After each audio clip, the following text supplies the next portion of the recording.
हम इस बात के पक्षधर रहे कि भारतीय जनता पार्टी और जननायक जनता पार्टी का जो अलायंस 2.5 वर्षों पहले हुआ था वो वैसे ही मजबूत रहे जैसे चल रहा था। डॉक्टर अजय सिंह चौटाला जी ने, हमारे राष्ट्रीय अध्यक्ष ने इस बात पर कई बार अपना स्टैंड क्लियर किया, पार्टी का स्टैंड क्लियर किया। 27-28 तारीख को भारतीय जनता पार्टी की हिसार की मीटिंग में क्या चर्चा हुई मैं उस पर नहीं जाना चाहूँगा। एक फैसला हुआ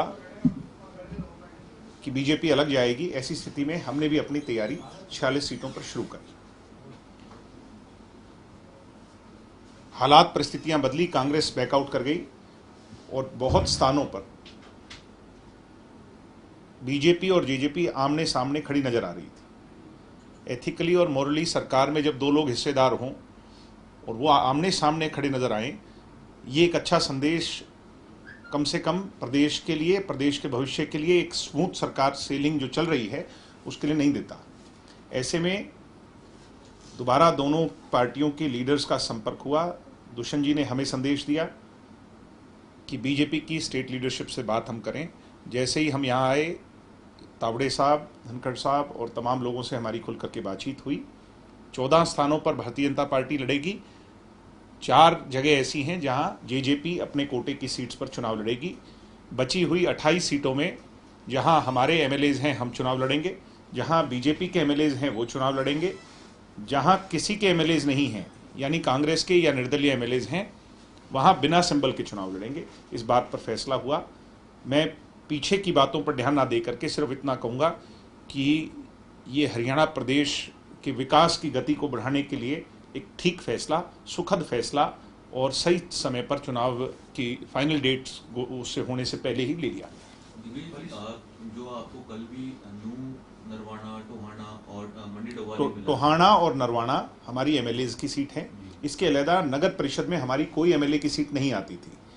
और जो हमारी मंडी डवाली सीट है वो, क्योंकि हमारा वैसे तो पूरा प्रदेश हमारा है और राजनीतिक व्यक्ति क्षेत्र विशेष से नहीं होते, मगर उस क्षेत्र से डॉक्टर अजय सिंह चौटाला जी भी, उसके बाद मेरी माता जी भी विधायक रही हैं। ऐसे में वो सीट हमें मिली।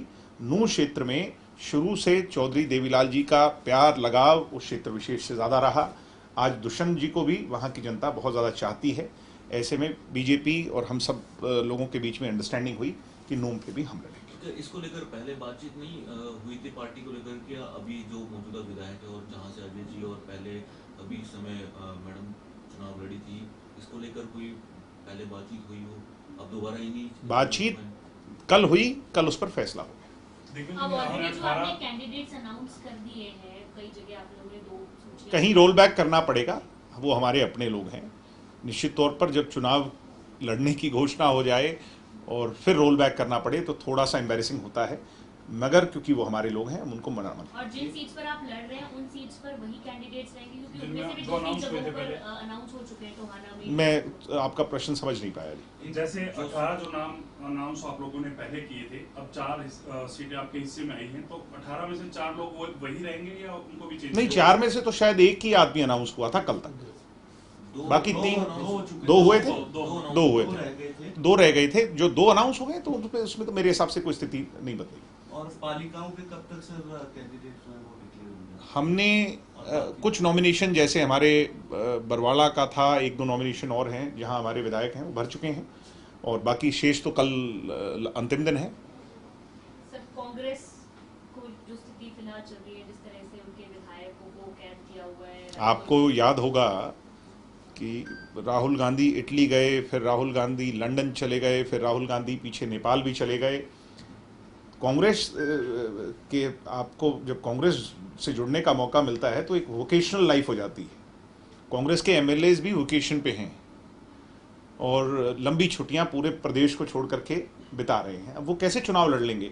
और 46 सीटों पर उनके अंदर सबसे बड़ी दुविधा ये है कि वो प्रदेश के प्रवक्ता में जब इतना उनकी मारामारी हो गई तो 46 सीटों पर कैंडिडेट ढूंढने के नाम पर तो पता नहीं क्या हो जाता।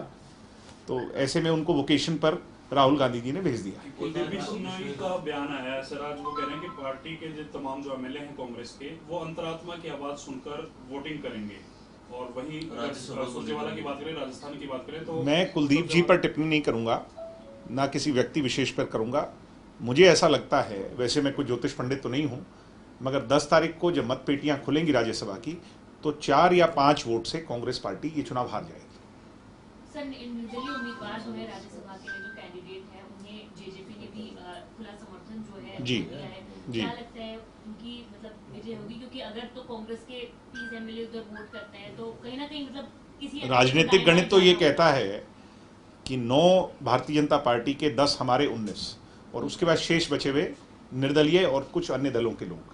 तो ऐसे में ये तो कार्तिकेय जी की मैनेजमेंट और उनके पीछे जो लोग काम कर रहे हैं, जो लोग एमएलए से संपर्क में हैं, वो कितना इसको अच्छी तरह मैनेज। राज्यसभा चुनाव इज ऑल अबाउट मैनेजमेंट।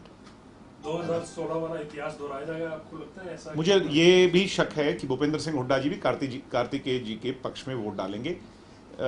शक क्या कहूंगा इसको, तो मैं अच्छी बात कहूंगा, उनको डालना चाहिए।